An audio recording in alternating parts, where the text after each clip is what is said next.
So lately I've been wondering about Tamiya's relevance in the RC world, especially in 2025. Now Tamiya's been around since the 40s, these guys have been around for a very long time and they know what they're doing when it comes to RC kits. But we're talking about 2025, times have changed. And I think there's definitely a topic we need to talk about, and that is, are Tamiya RC cars still relevant in 2025? I mean, there are so many things to consider these days when getting into the RC hobby. Are Tamiya still a good option? So in today's video, we're going to talk about some topics which I think really do need to be spoken about. I mean, we're in 2025. There are so many good options when it comes to getting into the RC hobby now. Are Tamiya still relevant? And are they even a good option anymore for people who want to try and get into the RC hobby? Now look, I'm not looking to offend any die-hard Tamiya fans in today's video. Tamiya play a massive part in the RC hobby, and some may even say that without Tamiya, the RC hobby wouldn't be what it is today. And you know what, I actually really agree with that. My intention today is just to talk about some very important topics which I think newcomers in the hobby definitely need to know about. And make sure you watch this video all the way through, because you're probably going to bump into a couple of familiar faces. So how's it going, guys? So I thought today I'd put together a bit of a video talking about Tamiya. Now this is something I have wanted to do for a while. I've kind of put it off because I don't want to open a can of worms. I don't want to upset the Tamiya community, because I know there's a lot of loyal supporters, a lot of die-hard Tamiya fans. But look, we're in 2025. I think it's important that we talk about Tamiya's relevance in the hobby. Because, you know, times are changing. So while the weather is terrible outside, it's been cold, wet and rainy, pretty much how it always is here in the UK, I thought this would be a great time to put this kind of video together. So to kick things off, I want to talk about my experience with Tamiya, because to be honest with you, it's been a really good one. You know, I only own one Tamiya at the moment, and that's the Hornet. Now I got that because I wanted to see what all the fuss was about. So many people said, you must own at least one Tamiya, you know, go for one of the most popular kits ever made, which is pretty much Grasshopper or Hornet. Lunchbox was also an option as well. I just preferred the look of the Hornet. So many people say it's one of the best Tamiyas ever made, so I wanted to see if it really was. So of course I went down the kit route. I wanted to get the proper Tamiya experience, which of course is building the cars yourself. You can get the XB models, I believe, which are pre-made for you, but I didn't want to do that. I wanted to do things properly, so I went for the Hornet, and the build process, really good. The manuals are fantastic when it comes to Tamiya. Overall, very pleased with the outcome. So I got the Hornet built up, I took it out for its first run, and I was pleasantly surprised. It was actually a lot of fun. Right, so we've come to one of my favourite locations. This is where I film a lot of the drift videos on my channel. I'm going to go easy on the Hornet to begin with, because I want to get a feel for it. This is, you know, completely different to a lot of the modern cars that I've had or have at the moment. And I just want to get a feel for it, and just to see how it performs before we head over to test it out on the small dirt area. Well, straight away it just feels so bumpy compared to, you know, newer models. They just feel planted. The steering's not very good either. Now I appreciate this has got off-road tyres on it, and we are on like an AstroTurf type surface. I mean, it doesn't handle bad, it's just not what I'm used to. Now I've been into the RC hobby for 25 years plus, but it's crazy to think I only own one Tamiya, and I think it's just because I have seen them in the past, and obviously in the 2000s when I got into the hobby they were around, and they just didn't seem like they were the right cars for me. They kind of felt a little bit basic, a little bit stuck in 1980. I really don't mean any offence by that, but compared to modern day RC cars, they don't quite compare. Now you may completely disagree with what I've just said, and if you do, just let me know in the comments. Let me know your thoughts and opinions on all of this. I always like hearing from you guys. I say it all the time, but I really do, and I try to reply to as many comments as possible. Now the next thing I want to talk about is how Tamiya RC cars compared to modern day RC cars. Now I think most people can see that modern RC cars will pretty much run rings around most Tamiya cars. The way modern day cars are set up is completely different. Of course, much nicer materials are now used as well. And when it comes to handling and the way the car actually behaves, it's so much nicer on a modern RC car. Now, of course, there are Tamiya cars that will handle really well, so it's not all about handling. Some of the very high-end Tamiyas are brilliant, but if we look at some of the more affordable stuff like the Lunchbox, the Grasshopper and the Hornet, handling's not great. At the very least, I didn't think the handling was great on the Hornet. Really fun little buggy, but handling wasn't really its strong point. I just think modern day RC cars have come so far now that it's difficult for Tamiya to kind of keep up. Again, you may disagree with that. Now, this is where we need to start talking about age. And again, I mean, no offense by what I'm going to say, but I think Tamiya are probably slightly more popular with the older generation, people who are maybe 40 plus. And that's because these people were around back in those days when Tamiya was pretty much one of the most popular RC brands out there, and one of the more affordable options as well when you look at stuff like the Hornet and the Grasshopper. People in the slightly older age bracket will definitely remember Tamiya, especially if they're RC fans, and I do think that's why Tamiya is more popular with the older generation compared to the younger generation. I think for a lot of people, buying a Tamiya in 2025 would be because they're trying to relive their youth. They're trying to go back to a point in time where things were maybe a little bit more simple. But not only that, maybe, you know, people who buy one these days, maybe they were quite young back then and their parents couldn't maybe afford a high-end Tamiya. I think now it's, you know, obviously a bit older. Now they may actually be able to afford something more high-end. And again, I think that nostalgia value starts to kick in a little bit and people want to go back to their youth. Let me know if you agree with that. Have you recently brought a Tamiya because, you know, you wanted one back then, you couldn't quite have one, whereas now you're at a time in your life where you can have one? Let me know if that's true. So moving on to the next thing, let's talk about whether or not a Tamiya RC car in 2025 would be a good option for a beginner. Now, a lot of people these days just want to be able to open a box, put a battery in and go out and have some fun, whereas a little while ago, part of the fun was actually building a kit and learning everything there was to know about that particular RC car. But unfortunately, times are changing. People just don't really want to spend the time learning things anymore or, you know, putting together a kit. People just want stuff instantly. They don't want to have to wait around anymore. There's no point fighting it. Unfortunately, that is the way the world is going. You know, people don't want to sit around building an RC car up for 10 hours plus potentially before they can even go and get it out. These days, especially the younger generation, just want to be able to stick a battery in it, go out and have some fun. Again, there's no point fighting this because that's just the way it's going to be now. Now, there will still be a small amount of people out there who do still want to learn how to put a kit together, you know, how to fit the electronics and understand their RC car before they go and get it out. And I will be honest, I think this is going to be a very small group of people who want to still go down that route. But I'd like to think those people still exist. Now, if you want to do that, of course, there are going to be some good options out there. I went down the route of the Hornet. I actually really enjoyed putting that car together. And the first time I fired it up and took it out for a run, I definitely felt good inside, and I did feel like I achieved something that day. Now, you may be one of the very few that I just spoke about. You may be sitting there thinking, actually, I am one of those people. I'm new in the hobby. I want to put a kit together. I want to learn everything from the ground up.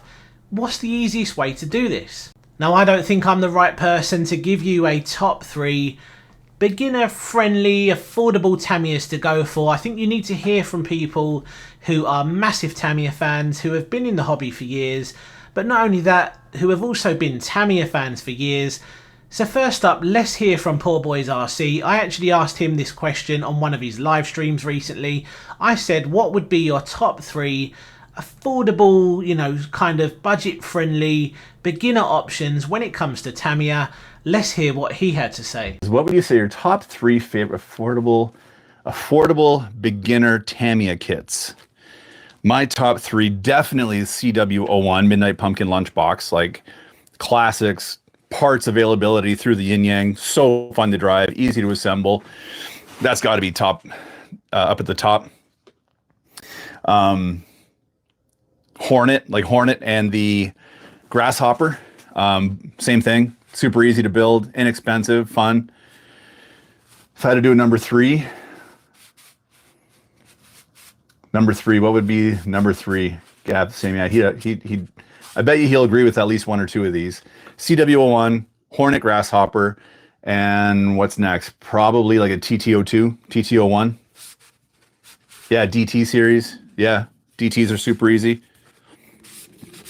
DT02, 3, and now the 4's come out. So as you heard me mention on the stream there, I was also going to ask Gav from RC Kicks what options he would give. So what do you reckon, Gav? What would you say are a couple of good options when it comes to Tamiya?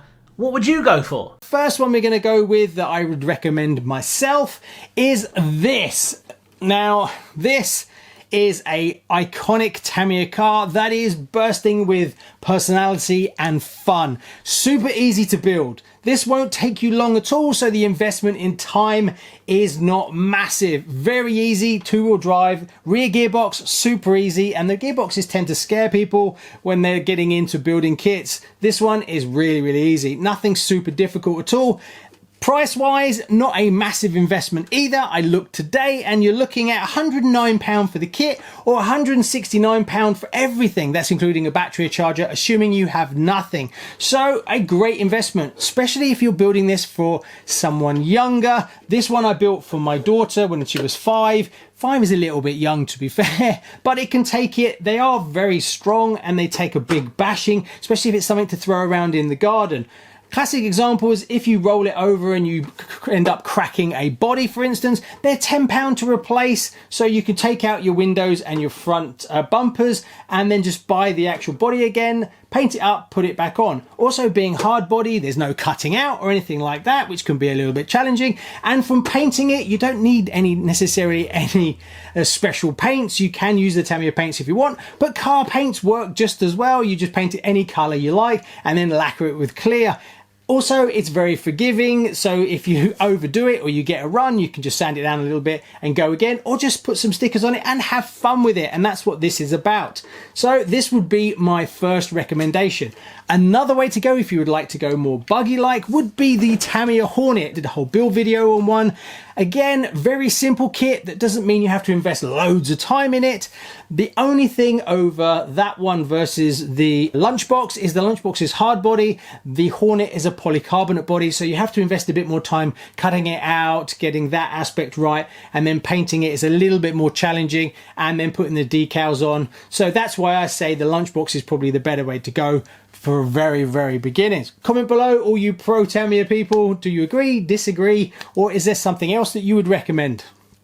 Prices of the Hornet, fractionally more expensive. You're looking at £114, and if you want to get everything to get you going, it's £210. Now, there is an option to get the XB, what they call the XB build.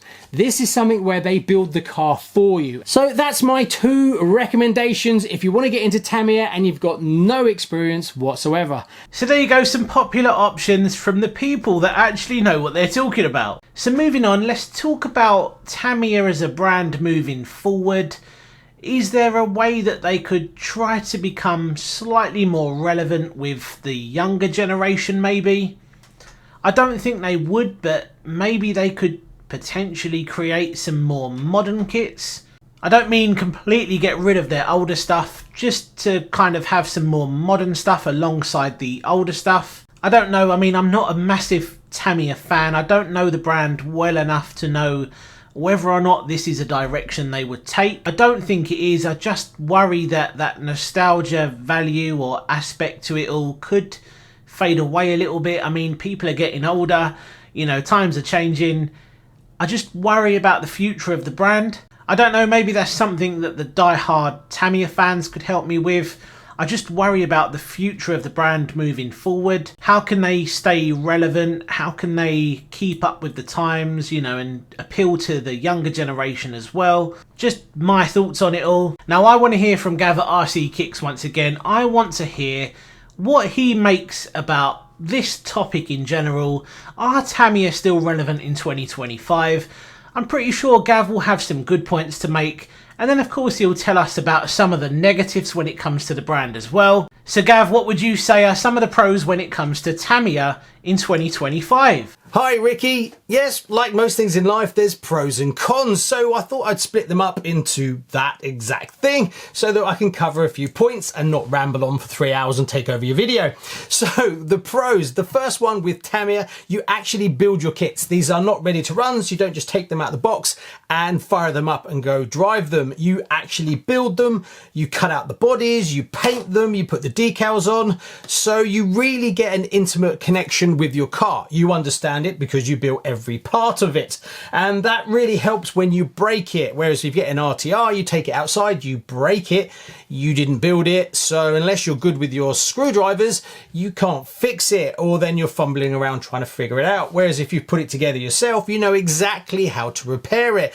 That makes life a lot easier, as guaranteed you will break nearly every RC eventually. The next big one, and if you're over 45, just like me, yeah, is the nostalgia aspect. Tamiya was very big back in the day, well, definitely in the UK anyway, and as a youngster, you probably remember going into your local hobby shop and seeing the beautiful Tamiya artwork that was on the box up on display, and they were all just amazing. But obviously the prices, yeah, that made it that you couldn't go out and get lots of these for Christmas and your birthdays. So you used to beg your parents, can you get one? Can I have one? And you'd end up not getting the top of the range Avanti, as it was an absolute fortune back then, but a very entry one, usually the Grasshopper or the Hornet. So now you have the opportunity to buy everything, everything that you always wanted back in the day. So that's a massive allure, is the whole nostalgia aspect to it, and having things that just look absolutely gorgeous. So that's another big plus for why Tamiya are still really relevant today. The next one following on from that is the build experience itself. If you can do that with a youngster like your son or your daughter, sitting down and building something together and then taking it out and driving it has a real benefit to like the whole bonding experience. And like things in life, the more effort you put into it, the more you appreciate it and the more you like it. When you pull a RTR out of a box, someone's done all that work for you, whereas when you put time and effort into these, you feel like it's more valuable to you, and that always is connected to enjoyment, and it makes you proud that you've made something, and you can paint them up and change them as much as you like to make them more unique to you, which again is another thing, especially if you're doing it with a youngster. Now Gav's actually made some really good points there, and the one that really stands out for me is knowing how to repair your car if you break it. And it's crazy how many people these days are actually afraid to get some tools out and to actually work on their own cars. And I think a lot of that is because so many people are used to ready to runs, you know, getting a car out the box, plugging a battery in and off you go. And then when it breaks, which pretty much every RC car will break at some point, they don't really know what to be doing. So I think he definitely has a massive point there. Knowing how to repair something if it breaks, I think that's definitely a skill that's starting to get lost because so many people are going down the ready to run route. The other thing that really stood out for me there actually was being able to sit down and put together a Tamiya kit, for example, with my son. That's something I'm yet to actually do.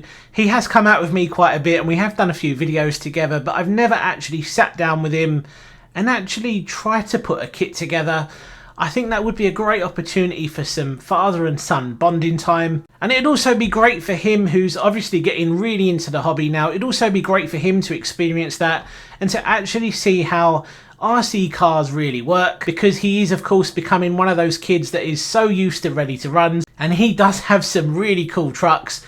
But again, if it comes to actually repairing them, I don't think he'd know what to be doing. So Gav, are there any negatives that are worth talking about? As for the negative stuff, well, they are expensive, and you can get RTR stuff that is just better. Be that faster, more rugged, handles better, over rough terrain, more waterproof. So from a price point of view, you can just get better RCs for your money. But it's made in the thousands, and what you've got is pretty much exactly the same as what everyone else has got. Granted, you can modify it and upgrade it down the line and start changing things and tinkering with it, but then if you're going to do that, why not get one of these? The next negative aspect is you have to put time in. That was a positive, but we're very busy these days and everyone's running around doing 1,000 things. So to sit down and put time and effort into building up one of these that you just don't have, and then obviously the gratification of taking it out and driving it and enjoying it is after the build process. And being that we're all so busy, this can be a real problem as people start them and then never finish them. So if you want to just get out and drive RC, well, obviously an RTR is a better way to go for you versus getting a kit, buying all the electronics and then sitting down and putting it all together. So it's a plus and a negative. So that's basically a few pros and cons, but if I could put my own 10 pence worth in, I would say definitely give it a go. Don't be frightened of it, try one. The shops that you buy it from, and I do recommend going to your local RC hobby shop, will help you get all the electronics and will be there to guide you through the process. And I promise you, when you come out the other end, you'll look back and you'll be a much happier person that you've created something that you did yourself, and then you'll take it out and have just as much fun as you did with the RTRs. So I think that pretty much covers everything. So back to Ricky at beyondRC. Cheers, Gav. So yes, some great points there by Gav. Not only has he given us some really good points, he's also given us some of the negatives as well. And I think he's absolutely right. A lot of the ready to runs are good to a certain extent. You know, of course they're going to be quicker. Of course, a lot of the ready to run stuff these days is modern, so it will handle better as well. Now, I did talk about the nostalgia aspect to all of this and Tamiya in general. I think if you can put that aside and actually look at the bigger picture, you know, you can put a kit together, you're going to know how the car works. If it breaks, you're going to know how to fix it. Not only that, but what you're going to experience is something that a lot of these guys experienced years ago. And again, I don't think RC would actually be where it is today if it wasn't for the popularity of Tamiya. Especially when they started bringing out some of their more budget-friendly options like the Grasshopper, the Hornet and the Lunchbox. Now, I wasn't around in those days. I was born in the early 90s. But from what I can gather, I do believe Tamiya had a massive part to play in the popularity of our hobby. Now, I want to say a massive thank you to RCkicks for taking part in today's video. I've done some videos with Gav in the past and it was really nice of him to actually give us his input. You know, I've actually been to Gav's, I've seen a lot of his cars up close in person. He has a fantastic collection, not only of Tamiya cars, but other brands as well. So don't forget to head over to RCkicks, check out Gav's channel, and of course don't forget to subscribe. Also check out PoorBoysRC because he gave us 3 really good options earlier on in this video, especially if you're just starting out and you want a Tamiya as your first RC car. So let me know in the comments section what you make of all of this. Do you think Tamiya are still relevant in 2025? Do you think they need to make some changes to stay relevant? Are they even a good option anymore? Let me know in the comments section down below. Cheers for watching, see you on the next one. Take care. Now, if you want to see the full sit down interview I did with Gav over at RCkicks, click the top video now, or click the bottom video to check out something really cool over at PoorBoysRC.